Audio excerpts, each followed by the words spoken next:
Hey, good morning, Campfire. Good morning, Dale. Morning, Dale. Good morning. Morning. I think let's take a look at the participants here.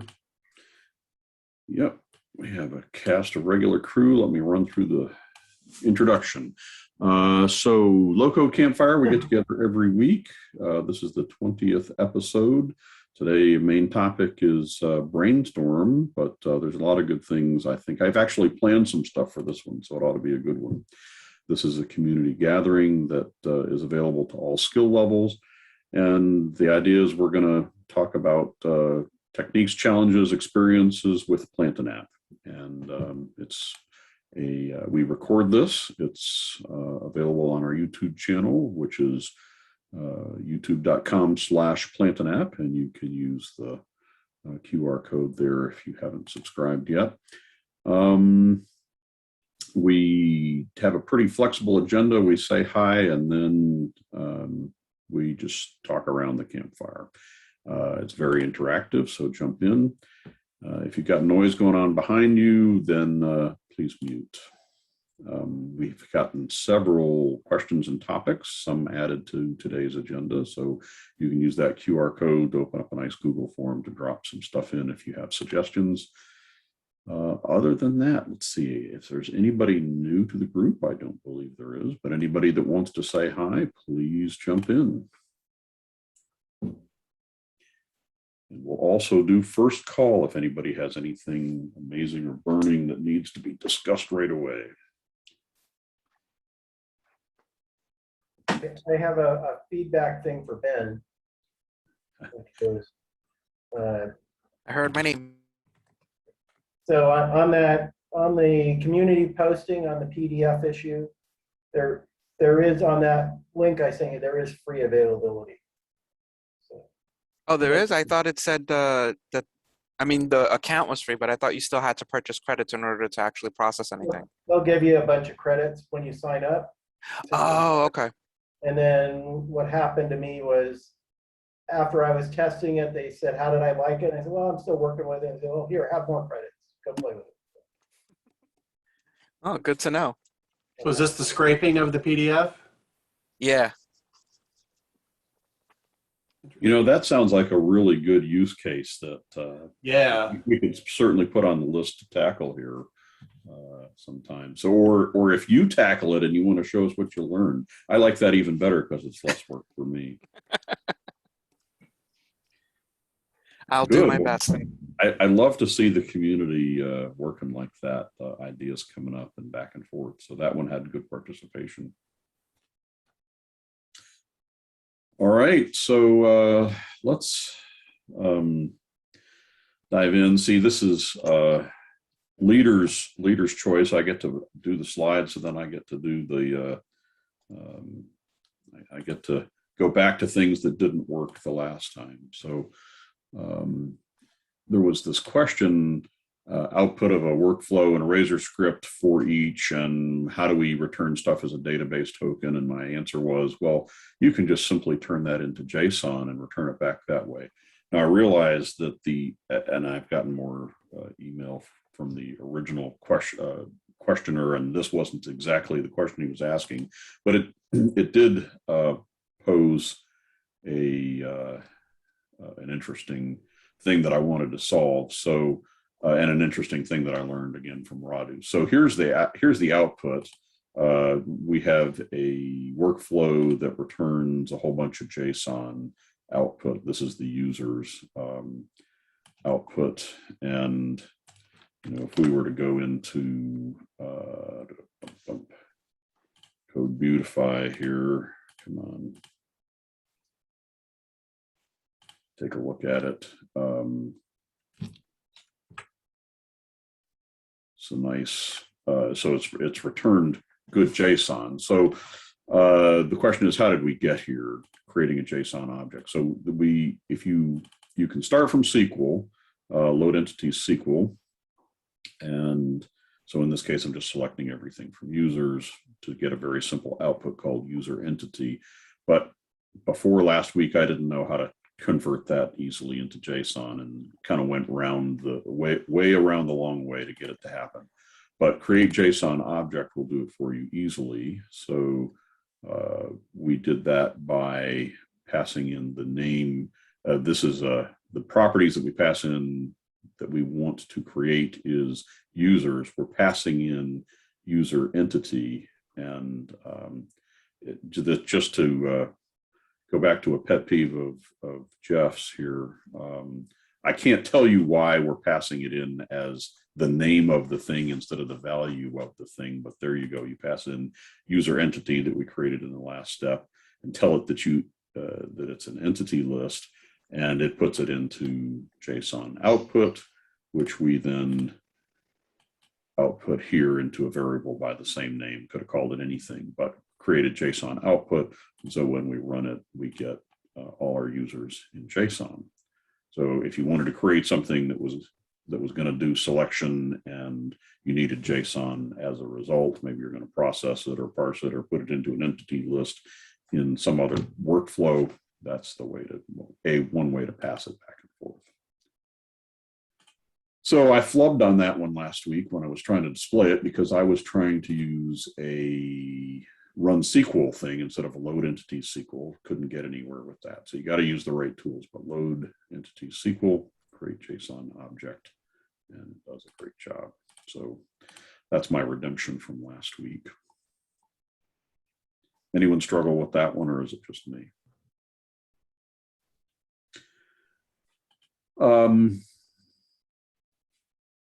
If Bogdan were here, and he's not, so I'm going to push this, but we've been talking about. What do you mean I'm not here? Oh, you are. Oh, you're hiding out. I didn't see you there. Sorry. So we talked about we've been talking internally, and we've been mentioning that we're going to do our 2-week development cycle. 1 week is typically we will release the beta from our development efforts, and then a week later release it live, release it into the wild. And so we are just talking internally about how to put together a good beta program. And I think next week that Bogdan is going to take the majority of this, or a good. I'm out next Friday, so Bogdan is going to run the show. You can talk about me while I'm gone, and so he wants to talk about the ideas behind our beta program. Did you want to say anything today about where we're going with this, or just kind of yeah, so I think for now I would really appreciate also ideas, because the beta program, I think needs to be something that's mutual for everyone, you know. So what's the advantages for PlantAnApp to having people tested it before it's released? It's obvious, but what's the advantages for people being in this program? Might be early access to some features, or higher priority in feature requests, or of course discounts in licensing, and all sorts of things, you know. So I'd appreciate hearing what you think will make you and other people in our community really interested to participate in this program. In terms of how it will work, I think there will be like a structured phase, which is part of our release cycle. So when we complete the work, we start the release cycles, which involves around 1 week of what we call live QA. So basically testing that the new release actually works on live systems, not just on testing systems. So I think part of that will be also involved. People in the beta program will also be involved, but also other activities, I think, could happen, like even here in this webinar, where we get together and we discuss product features, new techniques. So if I hear you right, you're asking for ideas specifically around how can we make it worthwhile to participate, and maybe any ideas about making it easier to participate. but as you point out, the benefits to PlantAnApp are obvious. We need to release a quality product and the most important thing is to avoid having support issues, right? Speaking as head of support. So yeah, getting those done. So perfect. So more on that next week.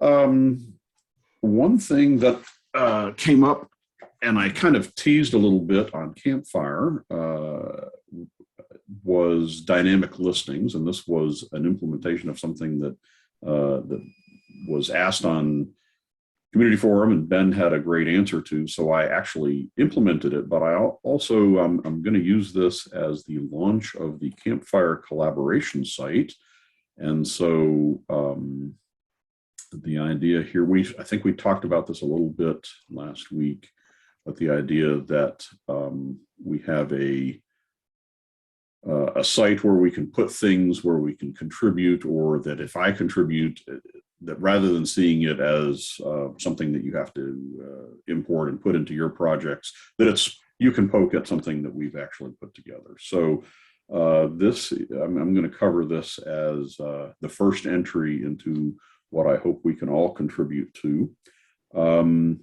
And so this is dynamic grid. And I've already promised one of our users that this would be part of something that you could take a look at behind the scenes, and that we're going to publish this, let people know that it'll be something that we can point back to on the Campfire recordings. So here it is. So from a user perspective, we have a grid. We want a grid that's only going to include the fields that we care about.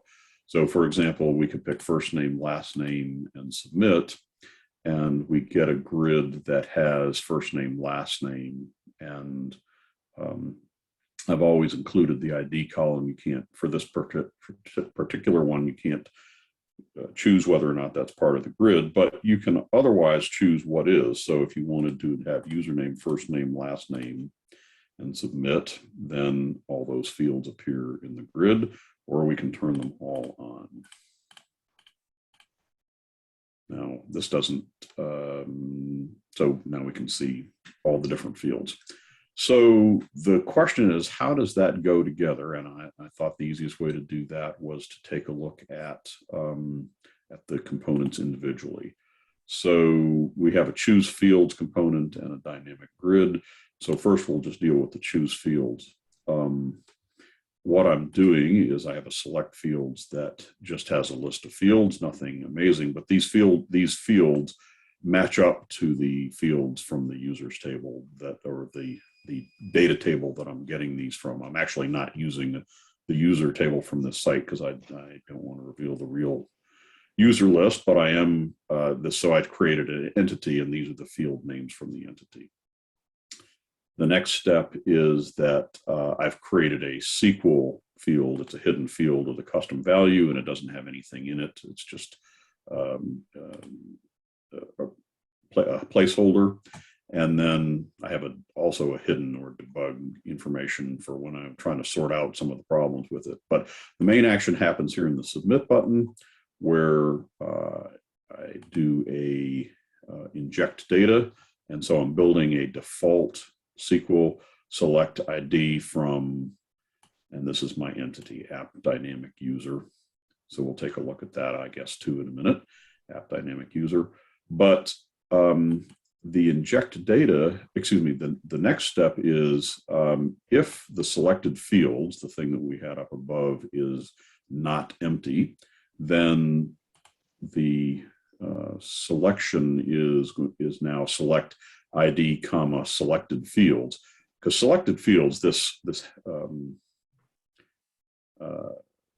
that multiple choice field that we made with checkboxes actually produces a comma delimited list. So whether they pick one or many, this is going to, if they pick first name, last name, it's going to say first name, comma, last name as the selected field. So I'm just easily dropping it in there.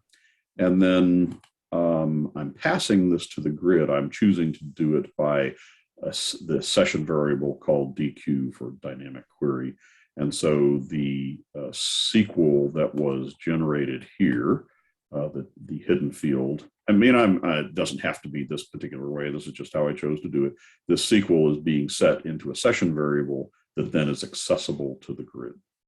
And because I don't have any action after this, like an AJAX that stops the page from refreshing, the page refreshes. So that's everything in the choose field side. On the dynamic grid side, and actually let's take the detour here and look at my entity, because there isn't anything amazing here, but I do want to show it. We have an entity called dynamic user. Properties are all the ones we were just talking about: username, first name, last name, email, plus the default properties. And from a permission standpoint, I've made it so all users can see everything. That way, people who happen to visit the site and don't have the username password will be able to see and work with this dynamic grid. So again, there was nothing amazing there. Then with the dynamic grid itself, let's look at the various parts and pieces. So the data source for this is the interesting thing. This was Ben's suggestion, that you can, if you do a SQL advanced query, you can pass in SQL like this, where you can just declare a SQL string. You can set the SQL string equal to something. And in this case, I'm retrieving that same variable that's being set in the selection form we were just looking at. And then you execute stored procedure execute SQL on the string SQL. So dynamically, it's doing the SQL statement, whatever it was that you built. Now, I will point out, I haven't, it's important to think about security in this context, because if people could inject content into the session variable or whatever, however you're building SQL, if you don't control it, then you could have an attack. In this case, I'm pretty tightly controlling the value of this session variable, and so we shouldn't have a problem with that. So this data source requires that you have an ID parameter, and that's one of the reasons that I built the default SQL, and the SQL always has the ID column so that I can rely on the fact that there is a good column for an ID. So that's the data source.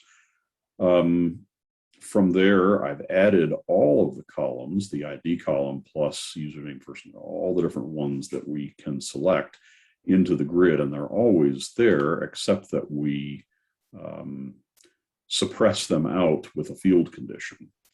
So this, I've added a token. We can take a look at this token 2. This is the first in the utility section for this website.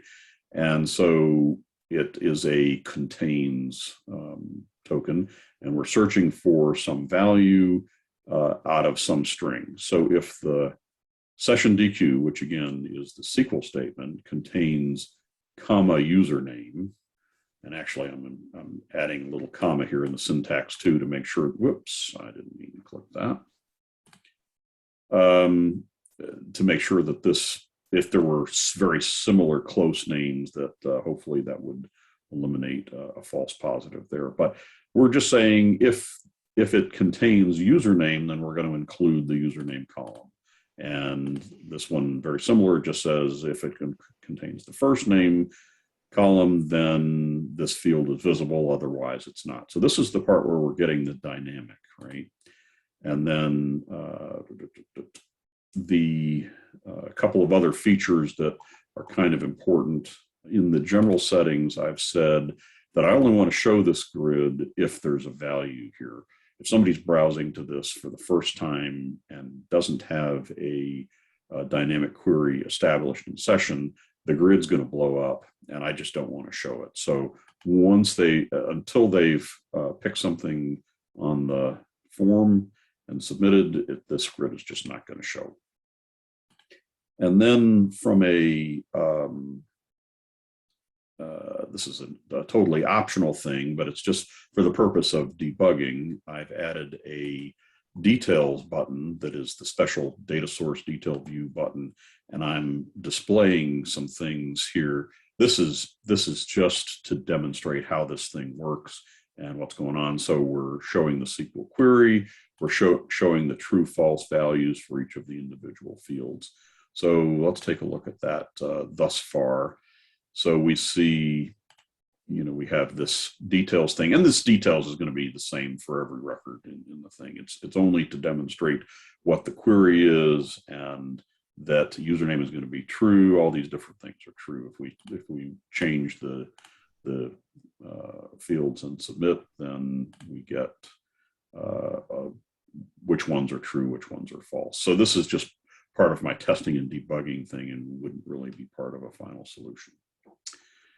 The last piece of the puzzle is the exporting. And so if I go back to dynamic grids again and look at our grid buttons, if we have the export all, it has the same actions we talked about in Campfire, excuse me, in Cafe, that we serialize to Excel, and we use the same query to serialize from.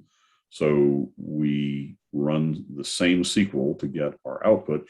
The SQL changes depending on what fields are checked, so you're going to get a different result, and then the output is downloaded to the user.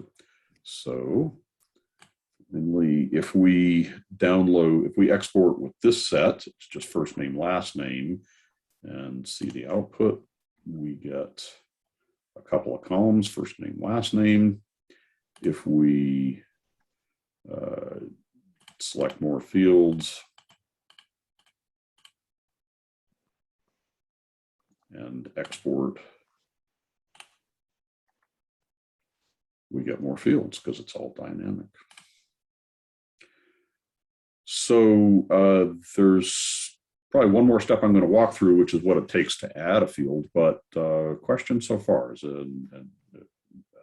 and particularly from you, if I've missed anything in your original idea. Nope, you pretty much covered it.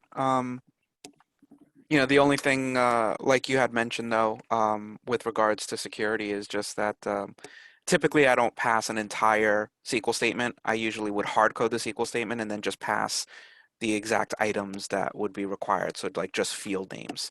So no one could intercept, you know, the entire statement or, you know any additional pieces to that SQL. I just basically would pass the bare minimum as a parameter.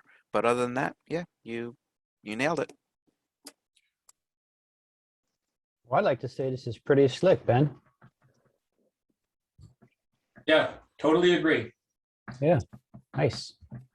It's Okay, something so- I've done quite often myself. So something that's kind of in the list of gotchas, let's take a look at, if we look at the configuration here and go to this entity, there's one field that I haven't implemented yet, well, a couple of fields, but I'm going to do created date. I'm going to add it to this list, right? So there's a little bit of a trick to it. It's not too difficult, but the first thing is I'm going to add it as a field that they can choose. So simply, and again, this is just a simple implementation. You might be dynamic with this item list even, right? But I'm going to do created date and save it and refresh. So just adding it there, first name, last name, created date, doesn't do anything for us in terms of getting it onto the grid. If we look at the details, it's in the SQL and it is actually selecting it out, but it's not there as a column. So then that's the next thing. We need to add this as a column into the grid, and we go to add fields and it's not there. The data source determines what is available.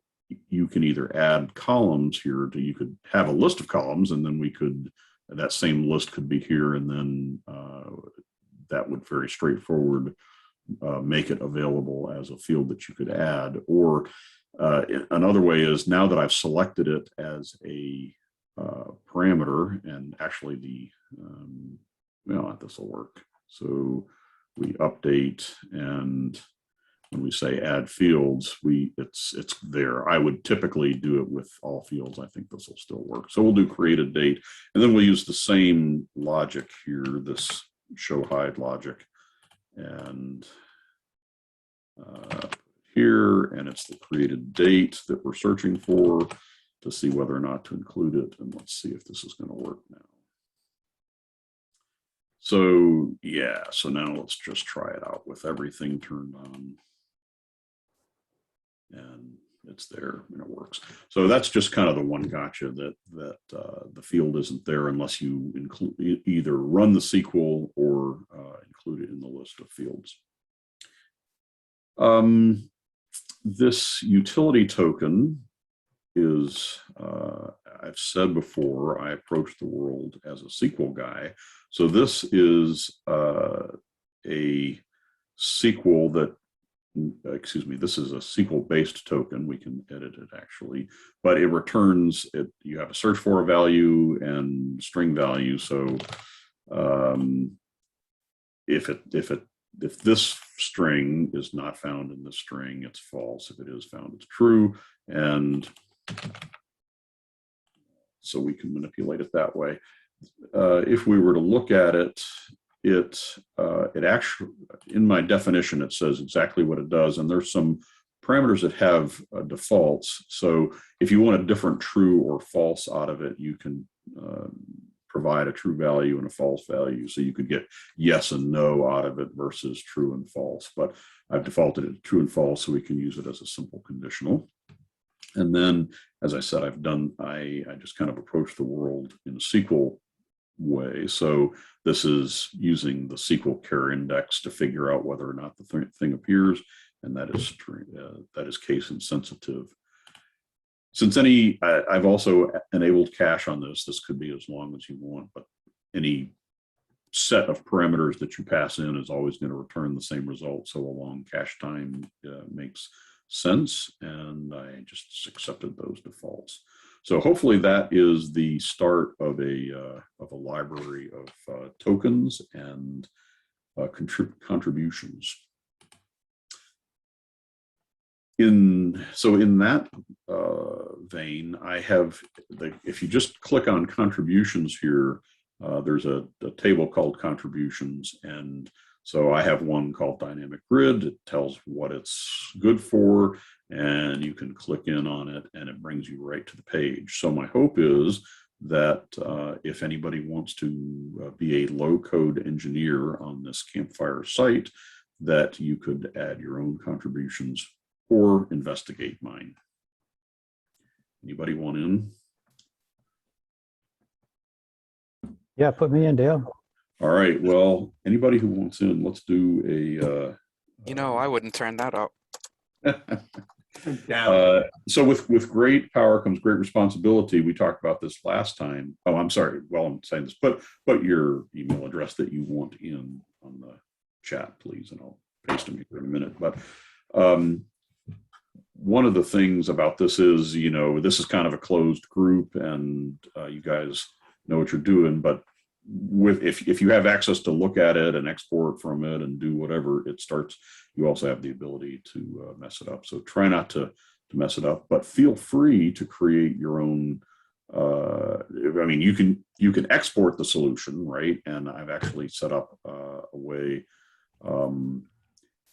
There's a downloads page. So at this point, it's just pretty rudimentary. It tells you what your user number is. So if you were to go to contributions, to go to the page and you want to grab the solution and you want to do a full export of it, you can edit it and do the export content and pick your user number in this output.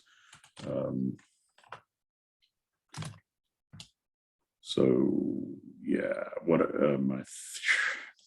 I'm not sure which one it is here. So anyway, I think for you, it would only show you the one user ID. And then so you can put it into that folder. And then when you get over to downloads, you'll be able to see it there. You can also upload things to that spot as well. So if you want to push your contributions that way, and this is a first stab at it. I'm open to suggestions about how to do it better.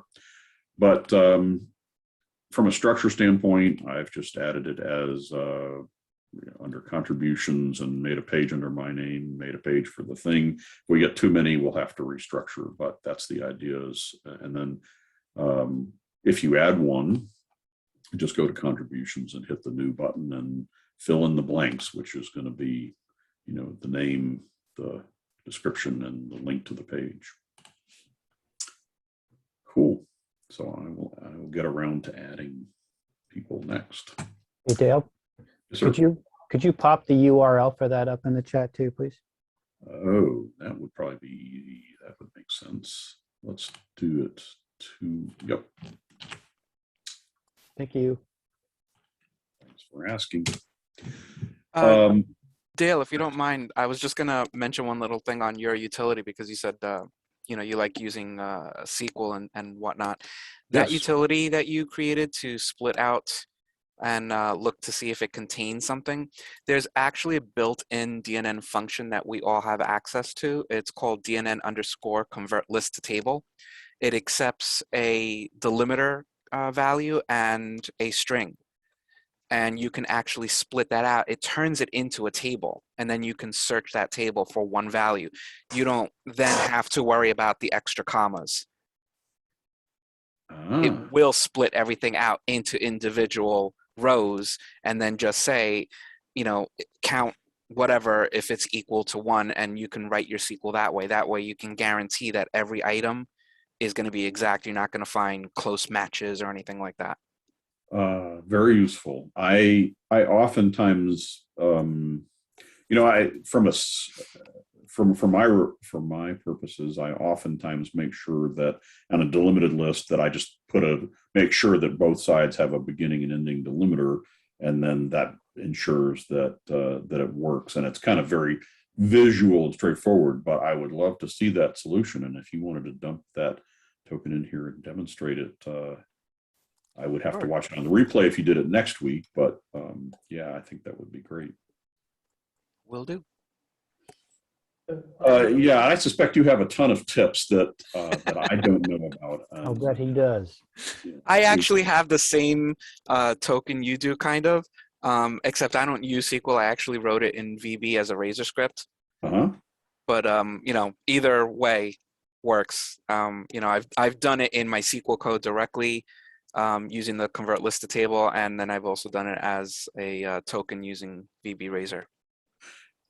But this is a fun area because I think that we all have to deal with these kinds of things at some point. And while there's a lot of really great core tokens, there's the string token, wherever that is, and it does a lot of things, but I'm looking for something very, very straightforward that, I think in terms, as you say, VB, so contains is the way I'm looking at things. And so whether it's for convenience or anyway, I'd love to see us build up a set of utility things that we can call on and share and not have to reinvent the wheel.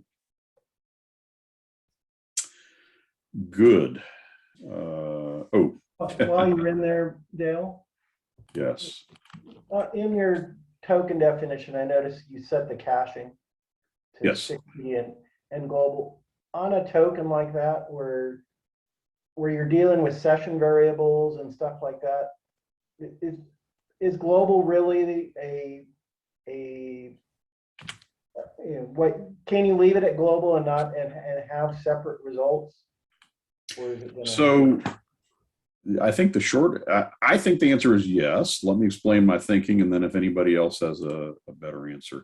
So the idea here is that this token is going to accept a certain set of values, and it doesn't matter whether I submit them or you submit them, but the caching is going to cache the return result based on a particular string. And so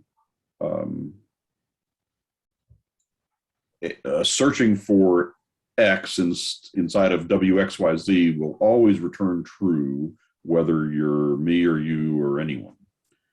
And versus if you're searching for A instead of inside of WXYZ, it'll always return false. That's cached separately. Okay. So, So the cat, and I was worried that the caching would take the first time you execute it and just cache the result and never yeah, run it. it's caching all of the parameters, not just the containers. Okay. Not just those. I've been going in and resetting all those to user session, and maybe that's one step I don't have to do each time. So. And it is important. I think it is important to think about, because one of my very first low code feature focused videos that I did when I came on board was about caching, and just if you have tokens that are called repeatedly, just how much it can impact performance. So if cache, and so just as a good practice, not skipping past that, but actually thinking about, does caching apply? Would I benefit from caching? Is it going to hurt me in this scenario? Is worth considering. Dale, you just gave me an idea. So if I were to throw something into that cache, would you make a token and it brings back a search from the middle of a string like your example? If that cache is good for a little while, that's effectively a variable that I could store there for my reuse during a short time frame. It's like another session variable right there, isn't it? Yeah. Well, you have to call it the exact same way, but yeah. I mean, I think it's double-edged. I'm always looking for ways to pass values to myself later. So that's one use. But another thing, I guess it's a slight caution.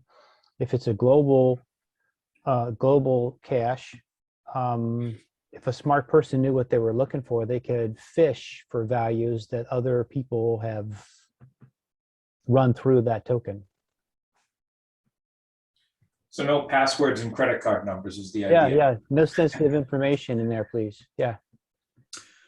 So where does, I guess that gets into where is cache stored and whether or not it's accessible. Yeah. And I don't know that the cache is on the server side, correct? And I guess there is a utility. We've actually published that. You can put a utility on your system to be able to examine cache, but just for that reason, it's a security issue. So we don't include it by default. We kind of tell you how you can build. I think we implemented as a RazorScript that you can add if you wanted to examine cache. So I'm not sure it would be available to other users unless you've made the mistake of revealing it. I would just want to add one thing, because I know it bit me in the past when you're doing caching. This works great, like you said, when you're supplying all of the parameters, but if you set any of your parameters to have a default value, so you don't supply the parameter, the caching will not work appropriately across on global, because one of those parameters will default. So you have to be careful with that. The caching works great if you force every parameter to have to be given. But if you make any of them optional, there's a possibility that your caching is not going to work correctly. You won't get the expected results in certain situations. Right. So if I use this token in two different ways, once with yes, no, and another with YN, whatever, you might get an answer back from a different session that was the wrong selection. So that's a good caveat. Thanks. I hadn't encountered that particular one before. Good to know, Ben. That's the kind of stuff that you only find out through a little bit of pain. Yeah. All right. Good. So I'll add those email addresses here. So I have a question.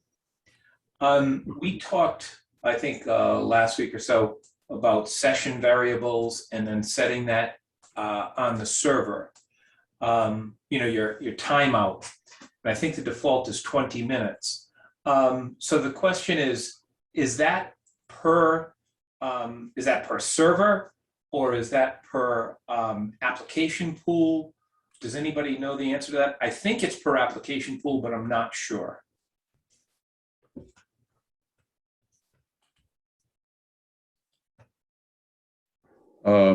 So on the server, in the definition of the website, you can define where session is stored, and it can either be in memory or on,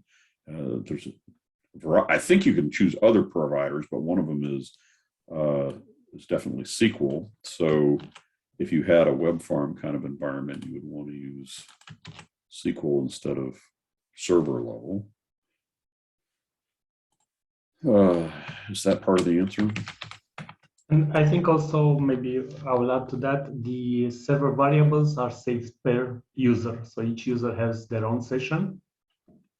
It's actually per browser, so not user per browser. So then if you set a variable, it's only for that user. Other users will not be able to access it. So kind of from a memory consumption standpoint, if you're using session, we were talking about session variables versus cookies and so on. If you're using a lot of session variables and you have a lot of users, you're going to chew up a ton of memory. Yep, exactly. Okay.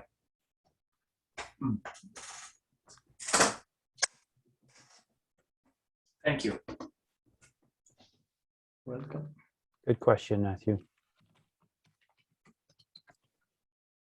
You guys I think want to that, take?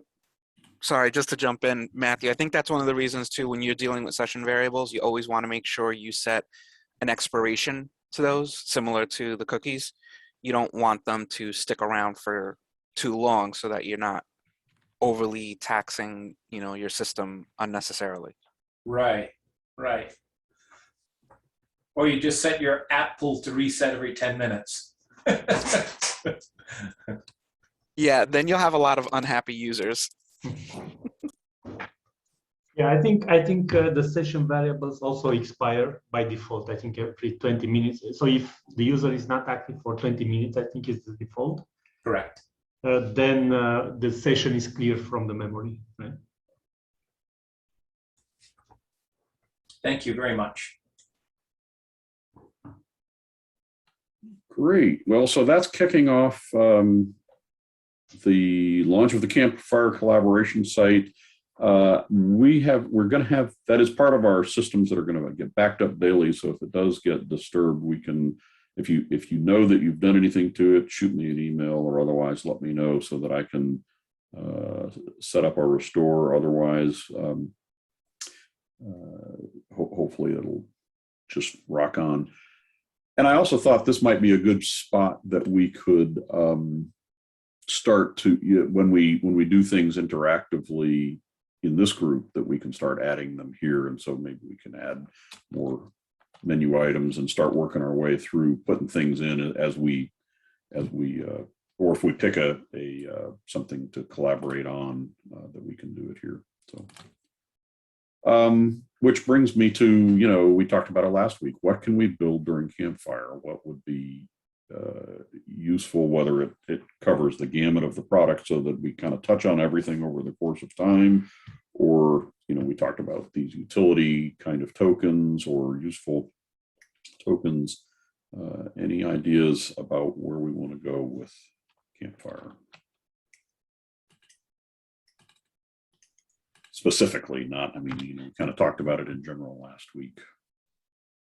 Well, here's a thought, Dale. I don't know if this makes sense, but as the new things come into the shared Campfire environment you were just showing, maybe when we can do a deep dive and maybe a critique, like Ben was mentioning about, the SQL statements and so on, kind of do a critique of it so that we can improve it, and then maybe potentially make it more universal. That's one thought.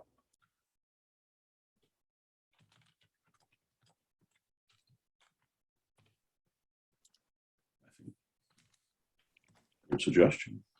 Yeah. Then I was thinking also, if you tie this to a GitHub repository, the instance, it might be also good to You don't have to go to download your modules all the time. You'll find everything in a GitHub repo already. Works for me. So Maybe you could- I'll take that. Actually, I'll take that on. Maybe we could do that.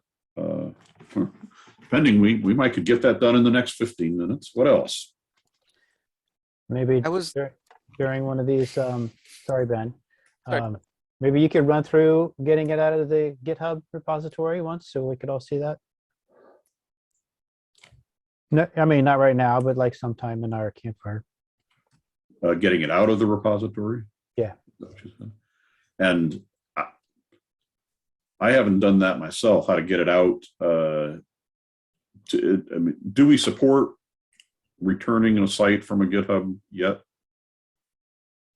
Returning a... Not yet, but that's one of the, I mean, the first milestone for us is actually in this release with application templates to create a new instance from a GitHub repo. And then the next milestone will be to import into an existing site. So it will be more complex to operate everything. But first milestone is let's get a clean instance from a GitHub repo. So then what will be possible to do is if we have this GitHub repo with the Campfire instance, anyone could spin up a blank instance, point it to that GitHub repo, and clone everything locally. So they can do everything they wanted. That would be very cool. Yes, that would be great. I was Yeah. thinking, Dale, commenting off of something that you had mentioned regarding the new collaboration site, that it might get a little bit unwieldy with everyone's individual section. Maybe we should look at to potentially create kind of like a published section where once something goes through collaboration and it becomes finalized, so to speak, into like a published folder, so it's easier to find and people don't have to go digging for who was the one who designed it. Yep. And that, I mean, just that's somewhat what this was an attempt to do, that all the contributions would be here and just listed out so you could find anything, search for anything. But perhaps we do add a state to the contributions, and maybe internally we see everything, and people who haven't paid their dues in Campfire just see the ones that are published. But yeah, some form of a state. And a state should be there, not ready even for review, right? So sometimes it takes a little time to upload things. And, Yeah. yeah. Submitted, reviewed, approved. Some kind of A little list. curious about what the dues are that we're going to have to pay, Dale. I think the dues are actually the cost of contributing, because the benefit is what you get from the others. So, but you got to put something in, sir. I'll cancel the Venmo I sent you. So Dale, I think this thing might be well served to have a list of the things that are in it so that we could peruse the list or search it or something like that. And Yeah, I think that's what he was showing there. this is what I thought would solve that, right? There's only one contribution now, but Mhm. everyone's contribution would be listed. So okay, so it's a name and a description. I don't know. I mean, I'm not being pushy, but if it were a column that said this is, you know, what kind of object it is? Is it a token? Is it a form? Is it a something else? Is it a Razor token? So I don't know.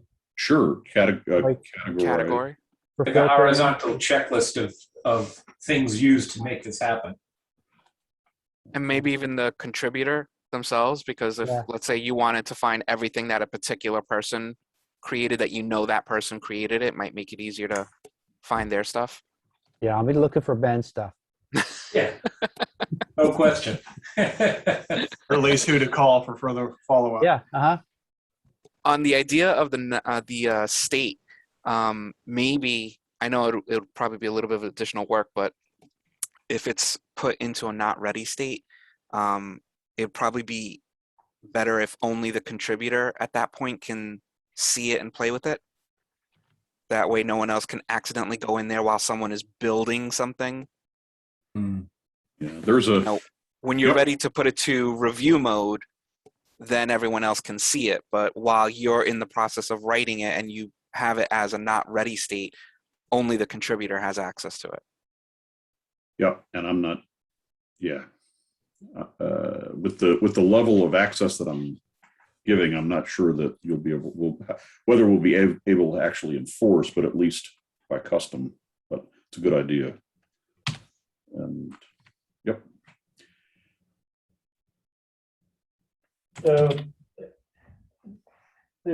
what about the problem of web scraping and things, not the one that Ben has, but just people coming to this video and grabbing identities and things like that for spamming and things like that? I mean, this group's been very respectful of, not reaching out to people if you didn't really have help, but all the stuff going out, emails and chats and email on the site. Do we need a internal way to control the communication? Yeah, good point. A lot of times we, I mean, email addresses do and have appeared on the screen, and if we're concerned about that, I think we need to find a. I don't know how to deal with that with policy in terms of what's actually on the site. It's going to be, I mean, it's going to be accessible to the Campfire members. So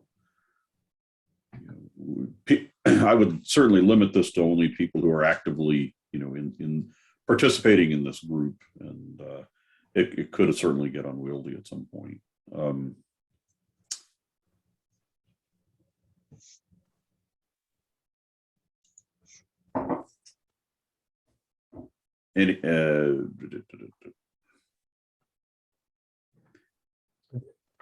This is not overly concerning to me as one vote. But Personally, I've resigned myself to the fact that people are going to get my email address and I'm going to get spam. I don't know how to. Luckily, Google is doing a great job of keeping that stuff off my plate. But I don't know. Aside from email address name that we're participating, I mean, it's not of concern to me, but I want to respect what the group has. So what would you like to do? Well, Dale, now that I have your attention, I wanted to ask you about your extended warranty on your car. I have gotten 3 of those calls as we've been sitting here, but luckily my iPhone is filtering these days. So. My favorite friend is Scam Likely. Yes. I've been noticing that one coming up a lot too. Yeah, so Jim, it's a good suggestion and concern. Do you have It's something that's now fitting into a lot of my consulting clients are asking me these kind of questions all the time. So I thought I'd bring it up here just as a discussion point, because I mean, like I said, this group, I have no problem sharing information and email addresses. I just don't know where things go anymore. Yep, we are. We said from the start we're putting these out on YouTube for posterity. So, and we have not yet blurred any content or anything like that. So certainly email addresses are part of that.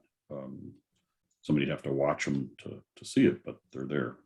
And I know I'm very careful with not recording passwords when I'm doing those sessions, or saying, okay, I've just ruined that password, I have to change it after immediately. So if you have suggestions about how we can do kind of both things, communicate the information and be secure, I'd be interested to hear it. So in terms of this, this slide, and I mean, we've had some ideas about how to structure the site, and what I'm hearing is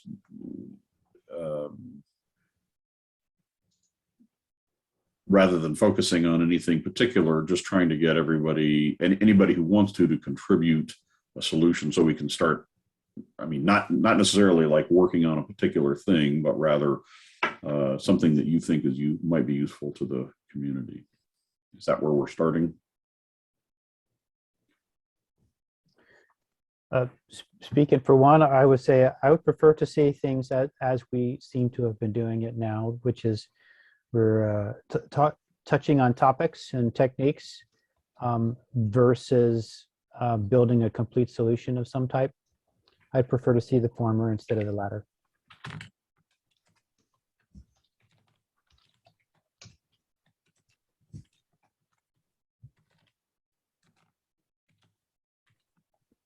I would agree with Mark that the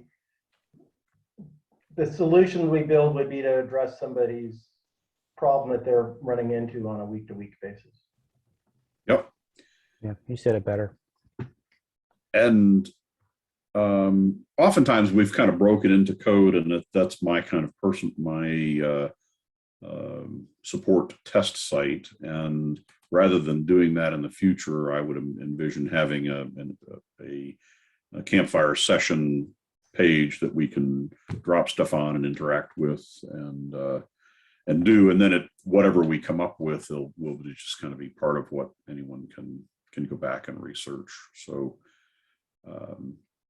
we'll do it here instead. But I'm hearing, is there anybody who would like to specifically to build something? I don't want to shout down the. No, I think that to Mark, I think in Jim's point, from a time standpoint, from an efficiency standpoint, if we can work with things that are either or kind of close to built, or kind of debug and tweak, as opposed to watching somebody Build from scratch, keyboard something. Yeah, I think that would be better if possible, obviously. Yep. Well, that was kind of I loved that direction of, let's put something in and then critique and making critique in the most positive sense. How can we make it better, or how can I use that in my, if I were to take that thing and add a parameter for my use or whatever. Yeah. So making it better overall.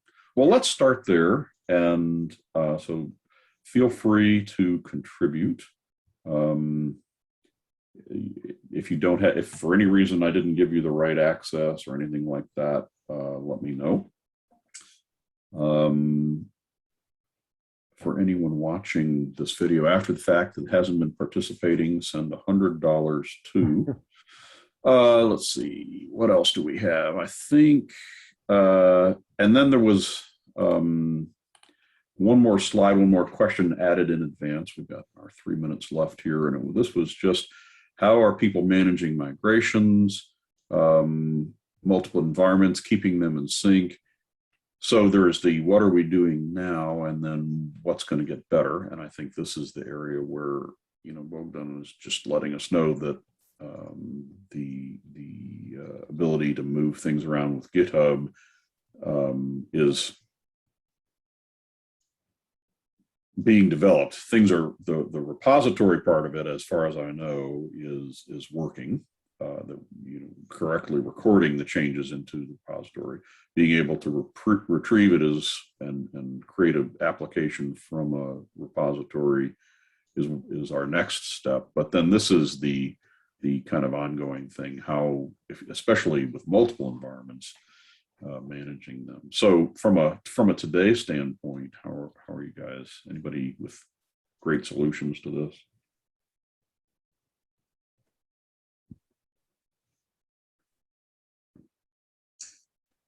I don't have anything remarkable, that's for sure. Well, Ben's got a script somewhere, I know it.